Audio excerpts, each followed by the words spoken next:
Hey everybody, my next guest is an incredible actor who has starred in more than 60 films, television shows, and theater productions. He is most known for his stellar performance in his one-man show, I'm Not a Comedian, I'm Lenny Bruce, where he chronicles the life and times of one of the most influential comedians in history. Here he is, folks, the one and only Ronnie Marmo. Ronnie, how you Hey, doing, man? good man. Thank you, Don. Thank you for having me.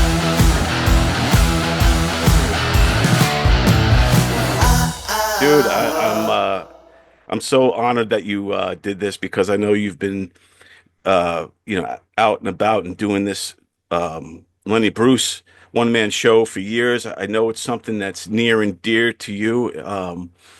And uh, so I guess first, just tell me what makes Lenny Bruce, for those who may never have heard of him or don't know who he is, what makes Lenny Bruce so important? Well, Lenny was a comic in the 50s and 60s. He passed away in 1966. He died of an overdose, too young, 40 years old. 40 years old, man. Yeah, he was an incredible guy. He was the first, he was the last comic. To give you a little context for those who don't know Lenny, you may know him now because The Marvelous Mrs. Maisel has a Lenny Bruce character on it, or maybe you saw the Dustin Hoffman film. To give people context, he was the very last comic to be arrested on stage for word crimes in this country. So this guy, he paved the way. If you're a comedian, if you care about free speech, First Amendment, if you feel like a comedy zones or should free speech zones, if you feel they're sacred, we have Lenny to thank. If you like George Carlin, if you like Richard Pryor, if all the way down to Chappelle, any of those guys, they're still like living and do what they do because of the great Lenny Bruce. Lenny definitely paved the way for all of that, for sure. I don't know how comedy would have panned out without Lenny. And here he is. This year he would have been 100 years old in October. And next year would be what, 50 years or 60 years since his death would be Yes. 2026. That's right. So, and we're still talking about him. He's still relevant. And I think it's because of all those things that you said, because he went up um against it, against the grain, and I think he stood up for more than just um saying dirty words. I think he stood up a kind of, like you said, free speech, and just to be able to express yourself and say what you believe, even if it's against, you know, um, what's the status quo, you Yeah, know? well, yeah, exactly. I mean, what made him really unique and cool was that he held a mirror up to society at a time. I mean, we still have trouble with that, sadly. I mean, in this country, in so many ways, we've progressed and some we've regressed, if you know what I mean. But Right, yeah.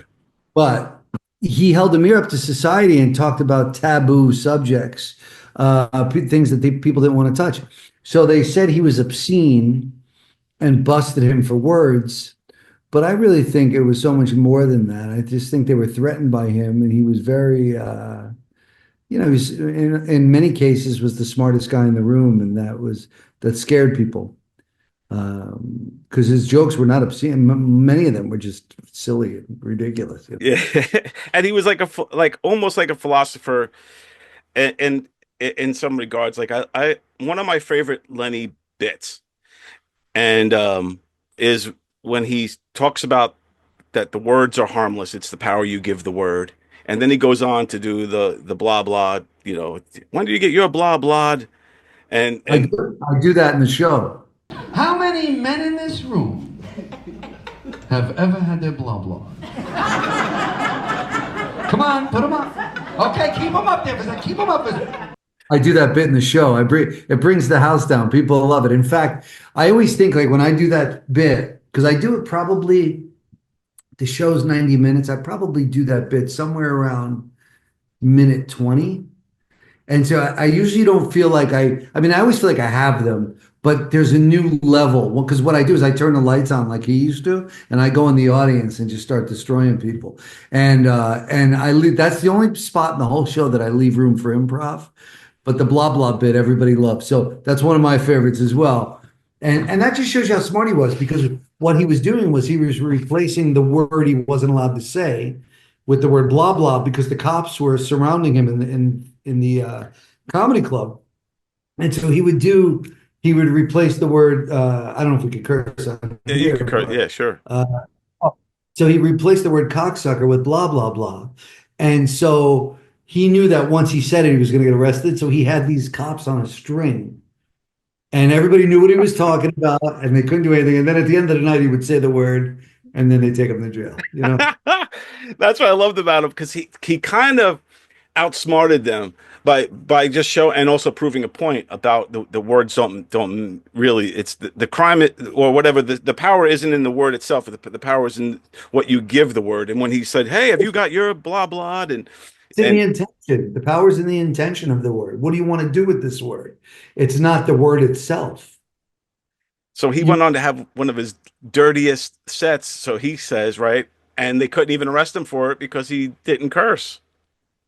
this is what I'm saying. Yeah, he was brilliant. I mean, look, if there's an acting exercise that I do. I teach an acting class on Zoom every week.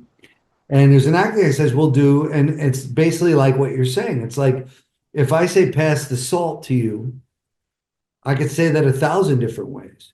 It depends on where we are in our relationship. It's the intention you give the word.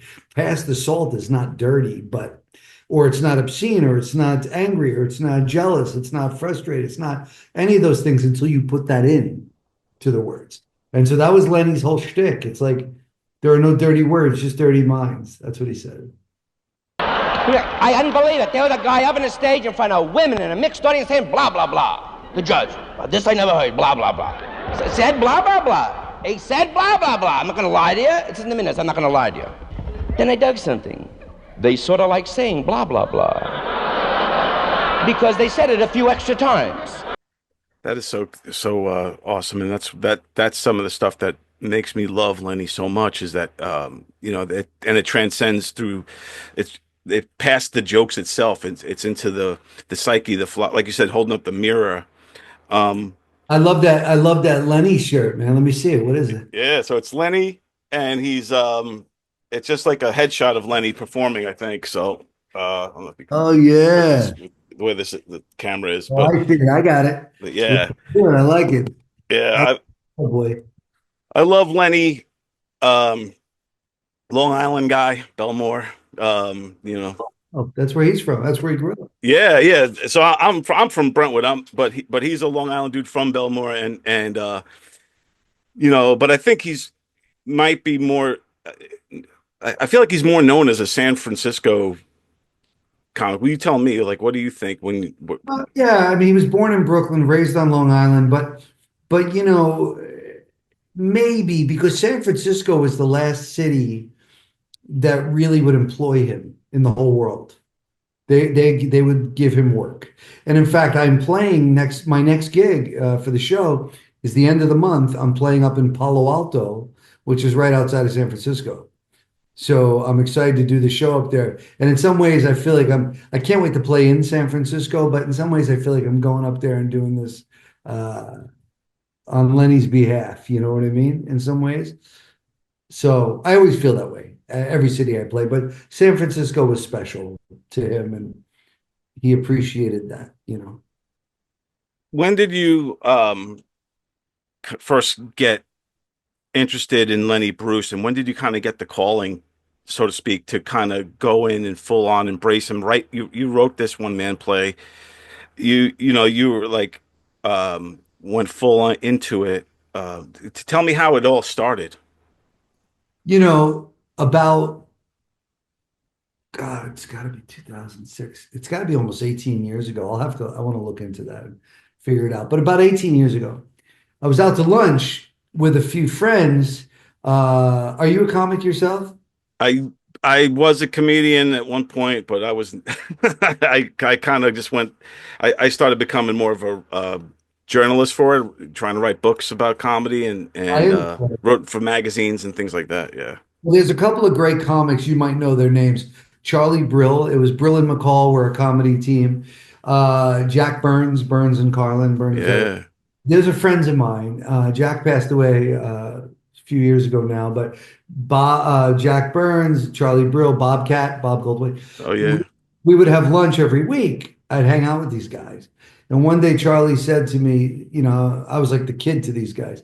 He said, Charlie said, hey, do you know who Lenny Bruce was? And I said, well, yeah, I know his name, but I grew up, I'm a little too young. I grew up listening to Pryor and Carlin and those guys. He's like, you remind me of Lenny. I was like, really? He's like, yeah. He's like, Lenny got me my first agent, and Jack Burns, loved Lenny, and they were friends and friendly. And so Jack and Charlie, Charlie said there was a play written. It was a one-man show called Lenny's Back and Boy Is He Pissed. That's the name of the one-man show. Yeah, it's a great title. And so he said, it was written for me. Why don't you do it? I'll direct it. I'm too old. I don't want to learn those lines. And I was like, Charlie, I don't know, I was like, and this was like 18 years ago. I was like, I don't know, Charlie. Like Lenny's friends would have been in their 80s, 70s, and 80s years old. So they're still alive in LA, alive and well. I was Right. like, I don't know if I could take this on. He's like, no, you should do it. So it took him like 2 years to talk me into it. So finally I did it. I did the show. I said, okay. So I started to study Lenny, and I quickly fell in love with him on many levels, including understanding all the parallels we had in our lives personally, just about our love for our mom, our love for our daughters, uh, addiction. I'm a recovering addict for a long time. I'm very blessed, thank God. But just all the things. We really walked hand in hand in a lot of ways. So I did the play, Lenny's Back in Boise Pissed, and we ran for 6 months, and it was a big success. And all his friends came, all these incredible comics you would know came, and after the show they would cry and they would kiss me all over my face, Lenny, Lenny. And so I was like, oh, I must be doing it right. I got the reviews, and I don't do imitation. It's not my thing. So I'm just, I was an actor who like just embodied him to the best of my ability. And so I fell in love with it, ran for 6 months, did great, put it down. 5 years later, I'm on General Hospital, and the head writer said, I want to direct you in something. I'm a theater guy. I was like, oh, I was like, I want to revisit this material. Been thinking about this Lenny show. I did. I think there's more I can do. So Bob Guza, great writer, he directed me, ran another 6 months, went really well.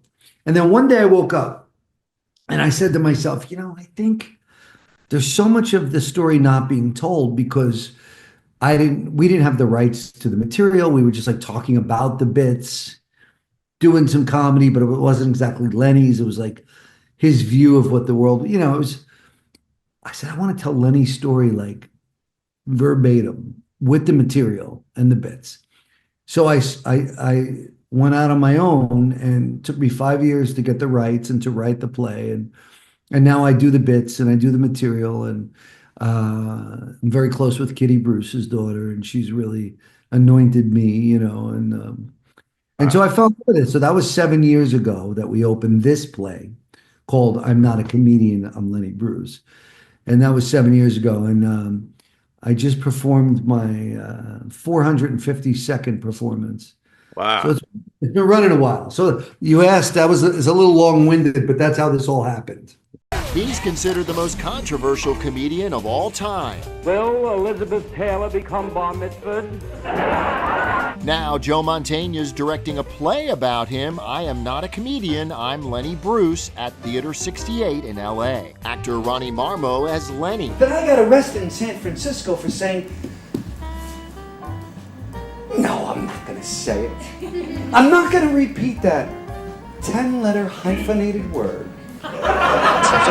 At any point did you feel I interviewed a guy, I can't think of his name, Roger. He does a thing with Robin Williams, and he said that he could feel the presence of Robin Williams at times when he's performing. I'm curious if that is happens with you at times. Do you feel the essence of Lenny, kind of Trent, kind of within you, kind of, you know what I mean, like at all when you're doing this, and 'cause it could be a spiritual and intense feeling to. There's no doubt. There's no doubt. You know, many of the reviews, I don't know if you got a chance to read any, but I've been very blessed, thank God. But many of the reviews have said like I'm just channeling him. I'm transforming on stage. In fact, I've had people who I know very well say, "You just disappear. I don't recognize you on stage." Kitty Bruce, who I mentioned, who was very dear to me. She believes, and I believe, like Lenny's there, kind of helping me through this, and it's pretty wild, you know. I know not everybody subscribes to that type of spirituality, but I can tell you that I think something bigger than me is going on. Let's put it that way. You can see his love for Lenny, and that was really nice to see. And it's a whole different take on Lenny that we haven't seen. Absolutely amazing. 12th time seeing it. Ronnie Marmo played it so well. I felt like I was watching Lenny Bruce. And I feel really lucky to feel like I've been put in this position to, move Lenny's name forward. I know Maisel did a great job and they did what they did, but that was very different. This is a very gritty Lenny Bruce. It's a very different interpretation. Yeah, and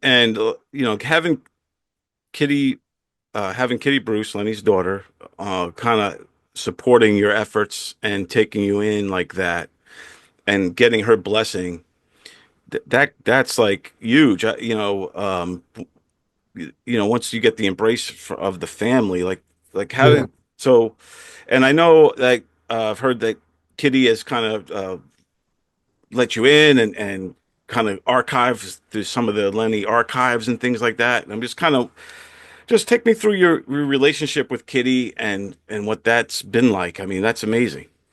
Well, it went from, me reaching out to this woman trying to get the rights to her dad's material. It went from that to somebody who I love so dearly, and she's family to me. We text, we call, I love.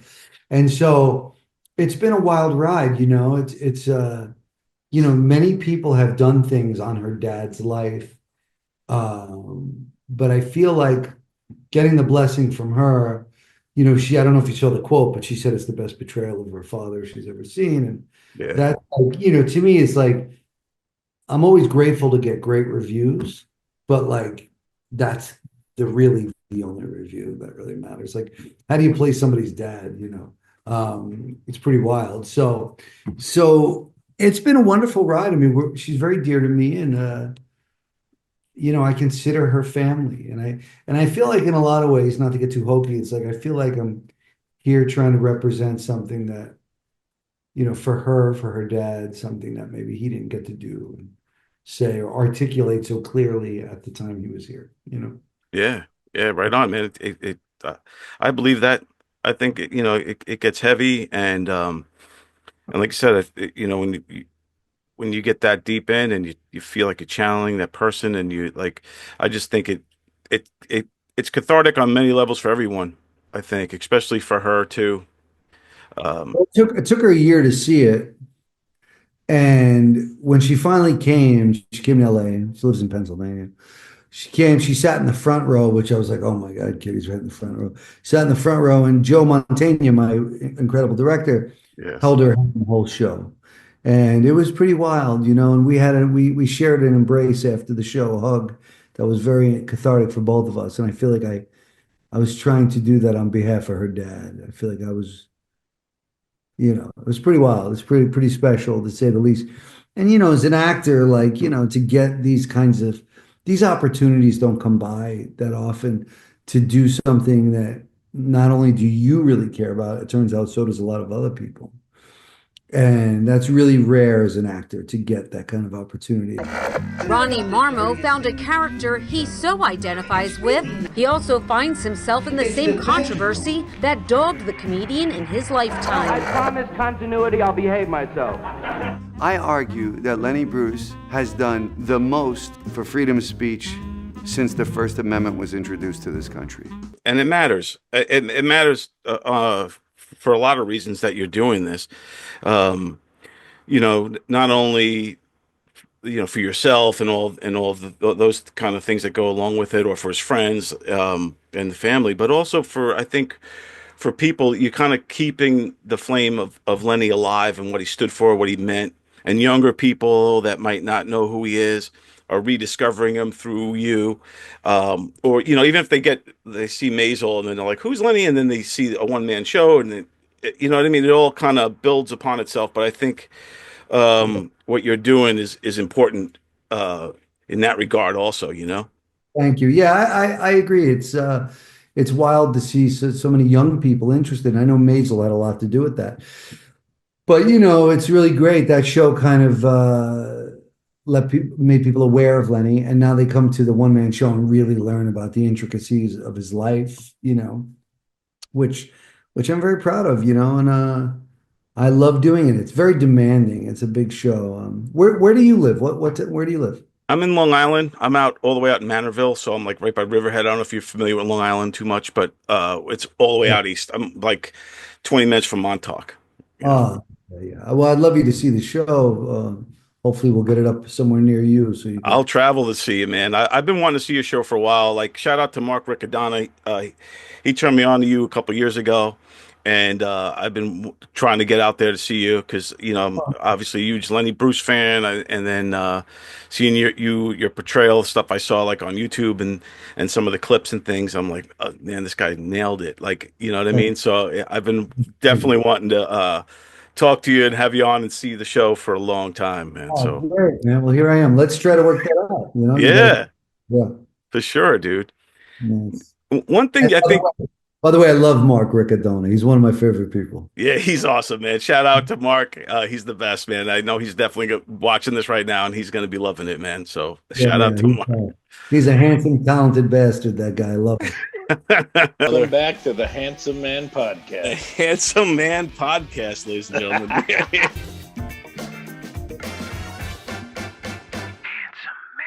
You talk about Dustin Hoffman and Luke Kirby, who played Lenny and Maisel. One thing that they didn't have that you had is the opportunity to kind of really dig into Lenny Bruce, like they couldn't because you had Kitty and you were able to go through some of his personal archives and know him on I would say much deeper level.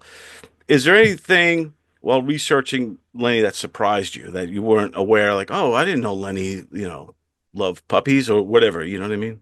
Yeah. Well, I think he gets the obvious, and I'll call it a bad rap because I don't know how else to describe it. Is like he's the bitter comic who died bitter and angry and lonely at the end. But I think people automatically go to that, but I don't think they understand, how charming he was and how, how smart he was, and and that he was vulnerable and he was human and he was a man and he was a father and he was a husband and he was all those things too. And I don't, people don't tend to talk about that. It's not as sexy to talk about those things. They want to go right to all the flaws. And he was definitely a flawed person, but who amongst us isn't? So I think that's really it. Like, that's why I'm so proud of this show, is because I think we show Lenny in a way that no one else has gotten to do yet. We literally, people always say, sometimes people think they're coming to a stand-up show. And then the way I start the show, I don't know if you know how it starts, but it's pretty wild.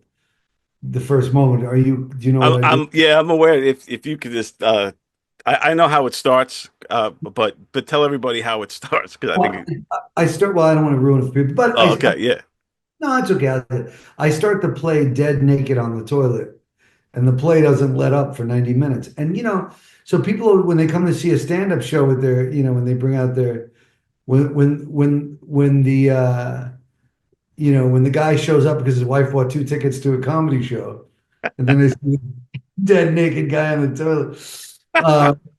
But it's great, so I always tell people it's a very funny show, but it's like the funniest tragedy you'll ever see. It's a tragedy. It's not a comedy because his life was a tragedy, and he had a brilliant mind, and so there's a lot of laughs in the show, but it's not for the faint of heart. Please,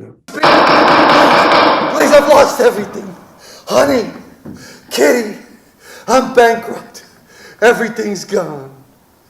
Please don't take away my words. They're all I have left. I'm all alone now. I'm not hurting anybody. Please, they're just words. What I love about Lenny too was how different he was at that time. It was definitely a changing of the guard of comedy, and Lenny was at the forefront of that because he had a different sense of timing, more of jazz oriented beatnik style. He Yeah. mixed Yiddish with his words and kind of helped bring Yiddish this slang to kind of to the mainstream, I think.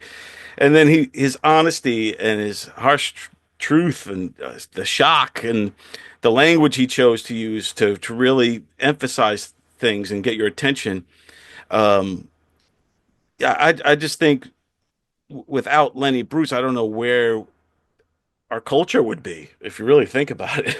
In a lot of ways, yeah, he had a, I think about like this 1968, I think the Summer of Love, and he died in 66, but he influenced all of that, like just where we kind of went. It's interesting. I'll tell you a story to show you how much I think he really uh, brought to our culture and society. He, about, I guess it was about 2 years ago, maybe less, I was in Seattle.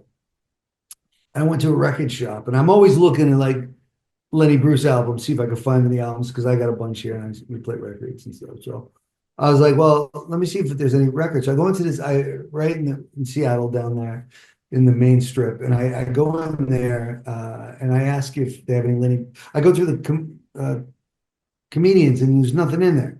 So I go, you don't have any Lenny Bruce here? They go, oh no, we have a ton of Lenny Bruce records. They're over here. And they were in the spoken word category. And I was like, well, that's really interesting. Who decided that? I asked this 18-year-old kid working there. And they're like, my boss. My boss thought that Lenny should be in the spoken word, not the com. So like, obviously you could debate whether that's right or not, but the point is people saw him very differently. He was not just like a joke teller. He really influenced people and is still influencing. I mean, he's still doing it. So yeah, I think that's why the show is so relevant. I mean, people are just, not to mention our politics and everything else going on in this country. People want to hear from Lenny on both sides. People want to hear from Lenny. When a police officer tells you he's taking you to jail for something you're apparently not supposed to say, it's probably best not to call the police officer in question the word you're going to jail for. It's so true because a lot of the stuff that he talked about that was controversial then was religion, sex, homosexuality, politics is all still controversial today. It hasn't changed. All the same conversation, and he saw a lot of it. He had this great quote. I don't have it now. I'm going to totally butcher it, but basically saying that someday pot will be legal because the guys who are smoking pot now will eventually run Congress and will legalize it. So they, and so he's right. He actually had. You should look that quote up. It's great. But he's, he was ahead of his time.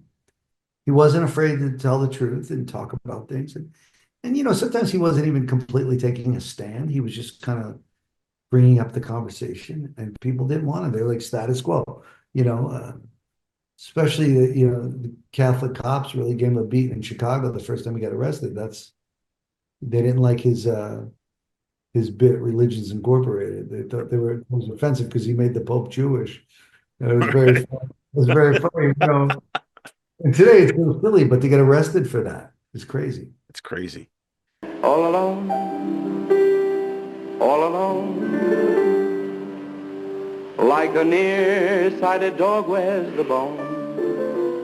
Ah, but it's better to be all alone. No more taking out the garbage, hear her yakking on the phone. I gave her everything, even my mother's ring. But to me she was so petty. Sometimes I wish that she were dead, but it'd probably take her 2 hours to get ready.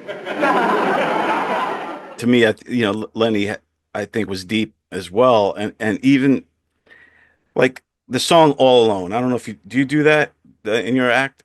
I love "All Alone." It's one of those songs, man, that it could sometimes it brings me to tears. It's just so real. Well, it's interesting you brought that up because I do that piece, and quite honestly, it's one of my favorite that I do in the night. And in fact, when I'm getting ready for the show, a lot of times if I haven't done it in a while, I'll say to the stage manager, let's run all alone. Because that really drops me into the whole thing. But I do it pretty differently than he did it. I do it very spoken word. I don't do it sing-songy. I do it spoken word, and where I placed it in my play, it feels very timely with his relationship with Honey. Oh yeah. So if you see it in the context of the play, it's really emotional. Sometimes I can't get through it. Sometimes I can't get through it. The song, even just thinking about it, gives me goosebumps. I mean, to me, you know, it just says so much. That's the beauty of what, like again, with what how he does things. It says so much without saying it out loud. It's like saying it without saying, like, you know, especially at the end, you know, yeah, I'll be rich, but I'll be all alone. It's heavy. Say, Lenny, where's your old lady? Ah, we had a beef, man. We broke up. Oh, that's okay. Don't worry. You'll get back together. No, that's it. You have a million fights, and finally you say that's the one you've had it. I don't believe it, but I finally got the guts. I got rid of her. I don't believe it. I finally did it. I finally got rid of her. Well, how'd you do it? She left me. Brings down the house, and then so on. You know, geez, Goosebump City here, man. That No, I was love awesome. that bit, man. I love that bit. And it's so good. And I chose it. It's actually like the anchor of the play. I think I do that bit about 45 minutes into the show. It's like right in the center. When I'm doing that bit, I go, okay, I'm halfway there. And it like brings it all together. I love the bit. I love the bit so much. I love it. It's to me, if anyone ever asks about, you know, Lenny Bruce, like a younger person or a new comic or something like that, and that's normally the first thing I'll send them because I want them to discover him through that song before they go into the heavier stuff. Like, you know, what his more controversial stuff, I should say. Um, because I think that shows a well-rounded Lenny where it's funny, it's deep, it It's says something. introspective. Yeah. When I do it, when Joe was directing me, I tried doing the sing song, and I don't sing, but I could almost carry a tune. I don't know. My wife would say differently, right? Honey? She said I sing like an angel. Thank you, babe. Not true. But anyway, but the thing about that, Joe said, do it to me like a poem. I want to hear it like a poem. Tell me how you feel. I want to hear. And so I did it, and it sounds like a poem, like spoken word. And it's almost like I'm taking you through our relationship, uh, word by word. And it's really cool because the juxtaposition, we got beautiful piano playing underneath. And it's really sweet, man. I can't wait for you to see it. Dude, I cannot wait for sure. I'll be living in my Nardville mansion. Rich, but so alone. All alone. All alone. I'll be rich, but so all alone.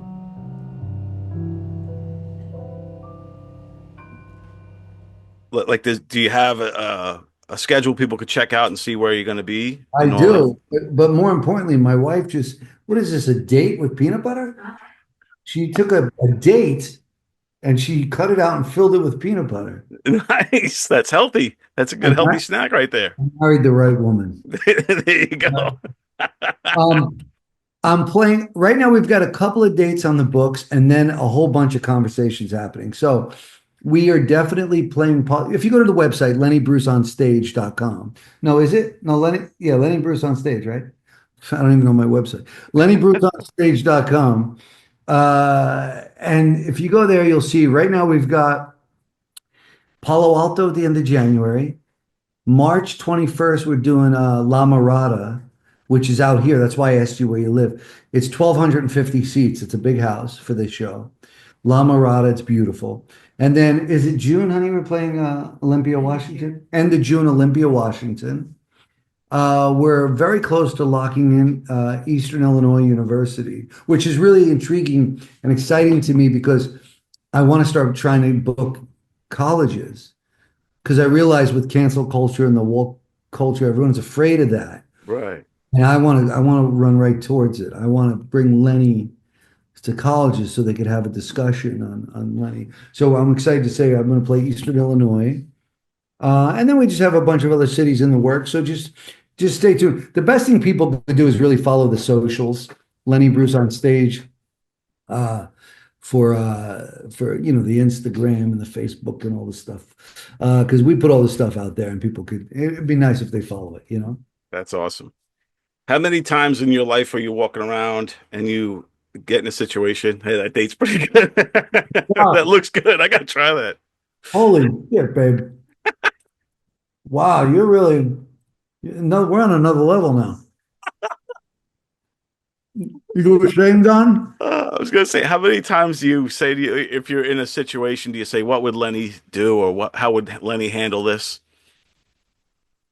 That's interesting. I mean, it's hard to say because I think there's some low-hanging fruit there, no pun intended. Uh, with everything going on politically. But I just think having a conversation about issues, it's weird because the best way I can explain it is 7 years ago when I started this journey with my play, not the other play, but my play. Um, we didn't agree on everything, Lenny and I. There were things I was like, oh, that's interesting. But today I couldn't tell you what they are because I have fought so hard for that man on stage that my heart doesn't know that I'm acting. I don't believe in acting. You ever see acting? You know what the name of my class is? I don't know if you did able to research. The name of my acting class is Stop Fucking Acting. Right, right. The name of my class because nobody wants to watch acting. So that's why I believe I become a vessel for him. Of course, I had to learn the accent and all the groovy stuff. But outside of that, I just feel like with Lenny, he and I have met in the middle somewhere. So I feel like I just have to keep, to the best of my ability, keep an open mind. You know, I have a 17-year-old daughter, and her and her friends, they curse like sailors. You know what I mean? And like sometimes it bothers me. I'm like, oh, easy with that. Right. Like, but I play Lenny Bruce, so am I the hypocrite or what? So, you know what I mean? So it's really interesting. I just think he has definitely opened my mind and my heart. That's the best thing. Without giving you specifics, he has changed me in being willing to fight for what I want and certain things. So Yeah, and that's another thing I admire about you is your story, um, how you kind of came up. You were kind of a neighborhood kid, getting in and out of trouble, drop out of school, garbage man. How do you go from that to like where you are now, doing theaters and being an actor and all these movies and really kind of turned it all around, recovering, um, and all that stuff. I mean, that's an inspiring story in and of itself is your story. thank you, man. I appreciate you saying all that. It's interesting. It's like I never let school get in the way of my education. Nice. Never said that before. It just kind of hit me. You asked me how I got there. It's like, listen, I have been, not to get too deep, but like I have felt like I've been searching ever since I could remember. I don't know for what. I would sit in my mother said that I'd be, in kindergarten, I would, in the middle of the lesson, I would just get up. I'd walk to the window, I'd sit on the windowsill and just look out the window and just dream. And they go, "What are you doing? Get over here. We're working on you." And that's been my whole life. Is like I always knew there was something else. I just couldn't articulate it. When I was a teenager, I dropped out of school in eighth grade at the end of eighth grade. And when I was a teenager, I'd hang out on the street corner with all the guys, do all the stupid things we did. But then I would go home and write poetry. But I didn't know that I was writing poetry. I didn't know what it was. I just had all these feelings and these thoughts. And, I was an artist that didn't like have any like painting or talent. I had no talent. I couldn't sing. I didn't know what it was. And I come to find out that, being a performer, I fell in love with acting when I was 23. I fell in love with it watching films my whole life, but